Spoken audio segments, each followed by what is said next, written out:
Stone Soup by Anne McGovern. Pictures by Winslow Penny Pells.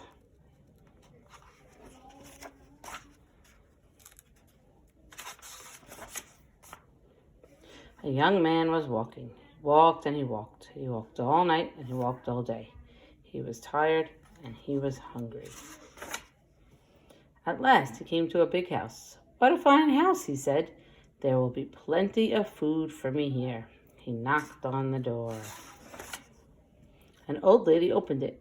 "Good lady," said the young man, "I am very hungry. Can you give me something to eat?" "I have nothing to give you," said the little old lady. "I have nothing in the house. I have nothing in the garden." And she began to close the door. "Stop," said the young man. "If you will not give me something to eat, will you give me a stone?" "A stone," said the little old lady. "What will you do with a stone?" "You cannot eat a stone." "Ah," said the young man, "I can make soup from a stone." Now the little old lady had never heard of that. Make soup from a stone? Fancy that. "There are stones in the road," said the little old lady. The young man picked up a round, gray stone. This stone will make wonderful soup," he said. "Now get me a pot." The little old lady got a pot. "Fill the pot with water and put it on the fire," the young man said. The little old lady did as she was told, and soon the water was bubbling in the pot. The young man put the round gray stone into the pot. "Now we will wait for the stone to cook into soup," he said. The pot bubbled and bubbled. After a while, the little old lady said, "This soup is cooking fast." "It is cooking faster now," said the hungry young man, "but it would cook faster with some onions." So the little old lady went to the garden to get some yellow onions. Into the pot went the yellow onions with the round gray stone.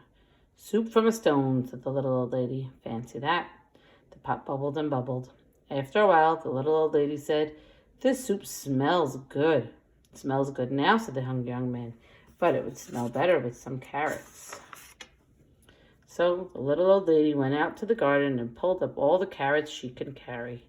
Into the pot went the long, thin carrots with the yellow onions and the round, gray stone. "Soup from a stone," said the little old lady. Fancy that. The pot bubbled and bubbled. After a while, the little old lady said, "This soup tastes good." "It tastes good now," said the hungry young man, "but it would taste better with beef bones." So the little old lady went to get some juicy beef bones.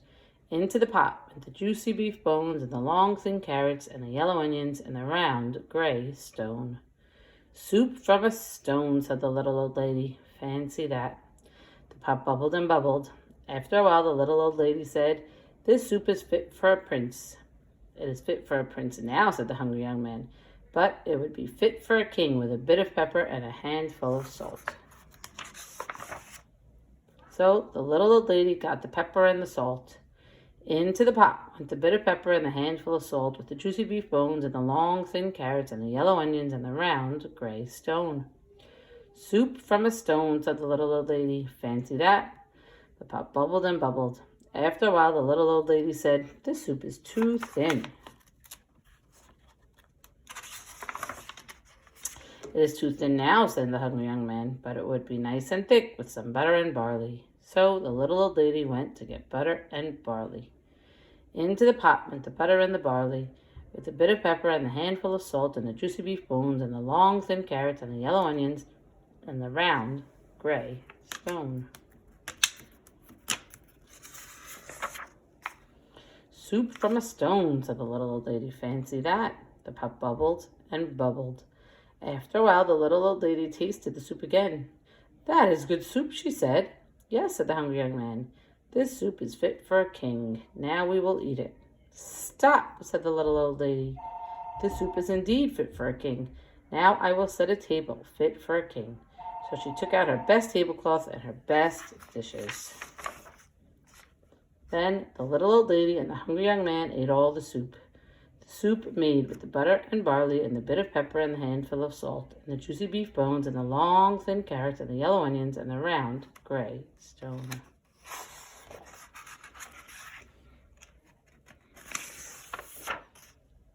Soup from a stone, said the little old lady. Fancy that. Now I must be on my way, said the young man, and he took the stone out of the pot and put it into his pocket. Why are you taking the stone? Said the little old lady. Well, said the young man, the stone is not cooked enough. I will have to cook it some more tomorrow. And the young man said goodbye. He walked on down the road. He walked and he walked. What a fine supper I will have tomorrow, he said to himself. Soup from a stone.